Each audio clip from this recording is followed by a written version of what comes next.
একদিন একটা সুন্দর সকালে গৃহস্থের একটি মোরগ গাছের ডালের উপরে বসে মনের আনন্দে ডাকছিল। ঠিক সেই সময় পাশে দিয়ে একটা শিয়াল হেঁটে যাচ্ছিল। মোরগের ডাক শুনে শিয়ালটি থমকে দাঁড়ালো। মোরগটি বসে আছে গাছের ডালে অনেকটা উপরে, কিন্তু শিয়াল তো গাছে উঠতে পারে না। তাই সে নিচে থেকে ভাবতে লাগলো কিভাবে মোরগটাকে বোকা বানিয়ে নিচে নামানো যায়। মোরগটা নিচে নামলেই শিয়াল তাকে খপ করে ধরবে এবং জঙ্গলের দিকে নিয়ে চলে যাবে, এমনই চিন্তাভাবনা করছে। হঠাৎ শিয়ালটির মাথায় একটা বুদ্ধি এলো।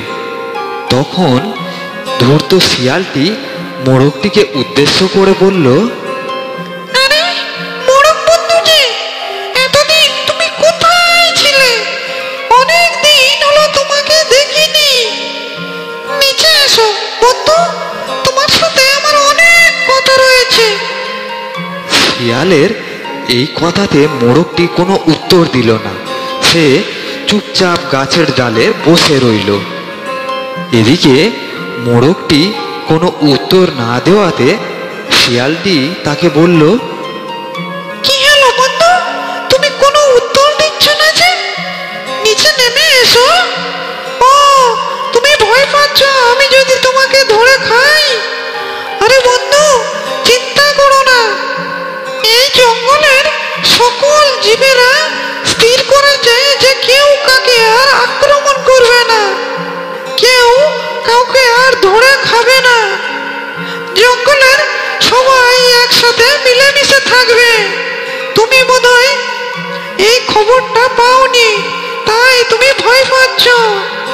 যাই হোক, আমি তোমাকে বলে দিলাম যে এই জঙ্গলের কোনো জীব আর কাউকে ধরে খাবে না, সবাই একসাথে মিলেমিশে থাকবে। তাহলে এসো বন্ধু, এইবারে তুমি নিচে নেমে এসো, দুজনে একটু গল্পকাল করে নি। শিয়ালের এই কথা শুনেও এবারেও মোরগ চুপচাপ রইল। সে কিছু বলল না, শুধু সে দেখতে থাকলো দূরের রাস্তার দিকে।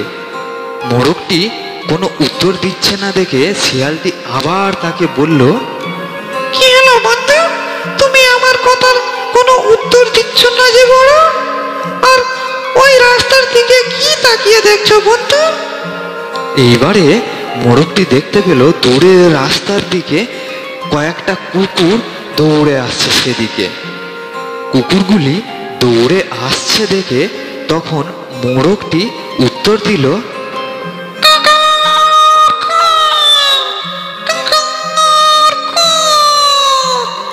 বন্ধু বন্ধু, এই সংবাদটা তুমি যে আমাকে দিলে, কিন্তু ওই যে দূরে দুটো কুকুর দৌড়ে আসছে এদিকে, ওরা বোধহয় জানে না এই সংবাদটা।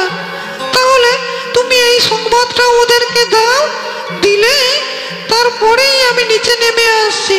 তাহলে আমরা সবাই মিলে একসাথে গল্পকাল করবো। কুকুর কক। মোরগের এই কথা শুনে শিয়ালটি দূরে তাকিয়ে দেখলো যে দুইটি কুকুর সেই দিকেই দৌড়ে আসছে।